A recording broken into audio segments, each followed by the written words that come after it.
Illegal US ગયેલા તમામ લોકો માટે ગ્રીન કાર્ડ મેળવવું એ જરાય આસાન નથી હોતું અને જો કોઈ ઇલીગલ ઇમિગ્રન્ટને ગ્રીન કાર્ડ મળી ગયું હોય તો પણ તે સિટીઝન બની જાય અને ત્યારબાદ પણ તેના માથે હંમેશા એ લટકતી તલવાર રહે છે, કેમ કે તમે ઈચ્છો ત્યારે તમે ભારત આવી જાઓ એવું શક્ય નથી. અને ખાસ અત્યારે જ્યારે માસ ડિપોર્ટેશન ચાલી રહ્યું છે ત્યારે આ જ ડિપોર્ટેશનની વચ્ચે તમને એવું થાય કે તમારે ફરત ભારત જવું છે અને તમે આવતા રહો તો તમારા માથે પણ લટકતી તલવાર છે.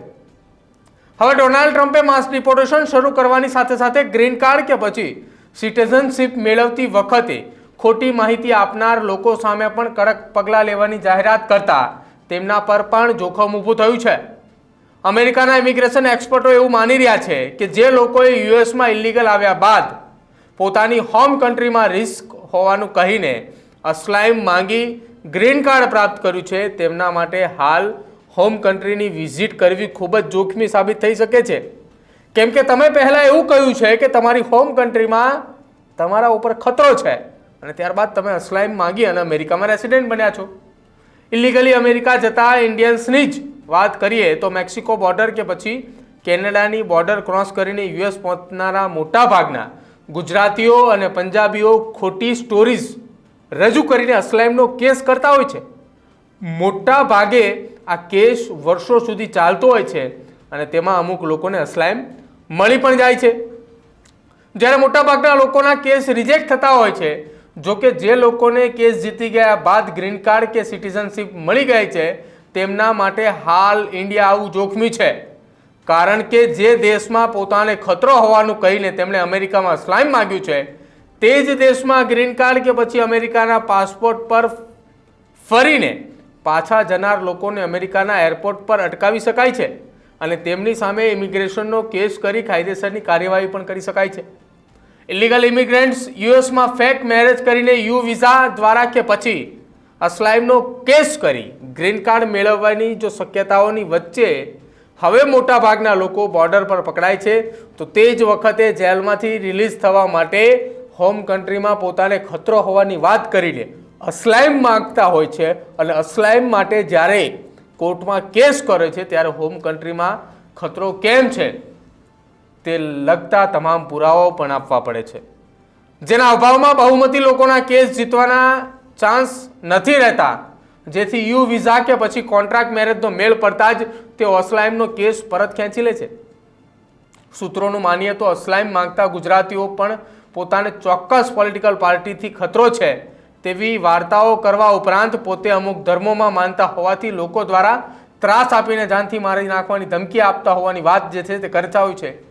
તેવી પણ કહાનીઓ અમુક કરતા હોય છે કે અમુક તો જમીન મકાનના ઝઘડામાં કે પછી બીજી કોઈ જ્ઞાતિ કે ધર્મના પાત્રને પોતે પ્રેમ કરતા હોવાથી ઇન્ડિયામાં જીવનું જોખમ છે આવી વાતો અને આવી સ્ટોરીઓ બનાવતા હોય છે. જો કે જેમના હાથમાં એકવાર ગ્રીન કાર્ડ આવી જાય છે તે લોકોના પાછા ઇન્ડિયન્સમાં આટાફેરા પણ તરત જ શરૂ થઈ જાય છે. જ્હોન હોપ્કિન્સ યુનિવર્સિટીના એબી બડીમેન દ્વારા અને સાથે જ દેવેશ કપૂર દ્વારા અમેરિકામાં અસ્લાઇમ માંગતા ઇન્ડિયન્સમાંથી કેટલાક લોકોને ગ્રીન કાર્ડ મળે છે તેનો એક અભ્યાસ કરવામાં આવ્યો હતો, જેમાં તેમના અભ્યાસની અંદર જાણવા મળ્યું છે વર્ષ 2021 અને વર્ષ 2022માં અસ્લાઇમનો કેસ કરનારા 66% પંજાબીઓના કેસ અપ્રૂવ થઈ ગયા હતા, જ્યારે હિન્દી બોલનારા લોકોનું પ્રમાણ 58% અને ગુજરાતીઓના 25% કેસ મંજૂર થયા હતા. અસ્લાઇમ અપ્રુવલ રેટનો આ ડેટા કોઈને કોઈ પણ એમ લાગતું હશે કે યુએસમાં અસ્લાઇમ મળવું સાવ અશક્ય નથી.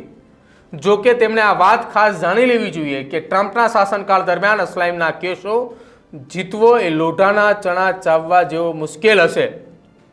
ટ્રમ્પે સત્તા સંભાળતાની સાથે જ મેક્સિકો બોર્ડર પરથી લોકોને અસ્લાઇમ આપવાનું બંધ કરી દીધું હતું અને જે લોકોએ ફેક સ્ટોરીઝ રજૂ કરીને અસ્લાઇમના કેસ કર્યા છે તેમને પણ ટ્રમ્પ ઘર ભેગા કરી દેવા માંગે છે. તેવામાં જો અસ્લાઇમના કેસ દ્વારા ગ્રીન કાર્ડ મેળવનારો કોઈ ઇન્ડિયન હાલના સમયે ઇન્ડિયા આવશે તો તેને ફરી યુએસમાં એન્ટ્રી મળવી મુશ્કેલ બને છે. ગ્રીન કાર્ડ હોલ્ડર કે પછી નેચરલાઇઝ સિટીઝનને પણ જૂઠું બોલીને ઇમિગ્રેશન લોનો ભંગ કર્યો હશે તો તેને પણ જેલમાં જવું પડી શકે છે. અને આવા કેસમાં ગ્રીન કાર્ડ કેન્સલ કરવામાં અમેરિકા જરીક પણ વાર વિચાર નથી કરતું કે રાહ નથી જોતું. અમેરિકાના ઇમિગ્રેશન એક્સપર્ટનું એવું પણ માનવું છે કે જેમણે અસ્લામ કે પછી યુ વિઝાના કેસમાં ગ્રીન કાર્ડ મેળવ્યું હતું કે પછી જેમણે ફેક મેરેજ કર્યા હતા કે પછી ગ્રીન કાર્ડ હાથમાં આવ્યું અને તે લોકો પણ હાલ સિટીઝનશીપ માટે એપ્લિકેશન કરવાનું ટાળી રહ્યા છે, કારણ કે યુએસમાં કોઈ પણ વ્યક્તિને સિટીઝન આપતા પહેલાં તેની ખૂબ જ બારીકાઈથી ચકાસણી કરવામાં આવે છે અને તેમાં જ જો કોઈ પોલ પકડાય તો ગ્રીન કાર્ડ હોલ્ડર મોટી પ્રોબ્લેમમાં ફસાઈ શકે છે. અમેરિકાને લગતી અને અમેરિકાએ હાલ ઇમિગ્રેશન બાબતોમાં તમામ ડોક્યુમેન્ટ ચેક કરવાની સાથે જ તે ઇમિગ્રેશન તપાસની સાથે સાથે એપ્લિકેશનને પ્રોસેસ કરતી વખતે તેમની સ્ક્રુટિની એટલે કે જે ડેટાઓ લખવામાં આવે છે તે ડેટાઓને અત્યારના ડેટા સાથે ખૂબ જ કડકાઈ સાથે સરખાવવામાં પણ આવે છે અને હાલના નવા નિયમો ખૂબ જ કડક બનાવ્યા છે. 20 જાન્યુઆરી પછી ઇન્ડિયન્સને લગતા કેટલાક એવા પણ કેસો સામે આવ્યા હતા કે જેમાં એવા દાવા કરાયા હતા કે જેમની પાસે વેલિડ વિઝિટર વિઝા હતા તેમણે પણ અમેરિકાએ એરપોર્ટ પરથી જ પાછા મોકલ્યા હતા. આ સિવાય જોબ કરતા પકડાયેલા કેટલાક સ્ટુડન્ટને પણ હવે સીધા જ ડિપોર્ટેશન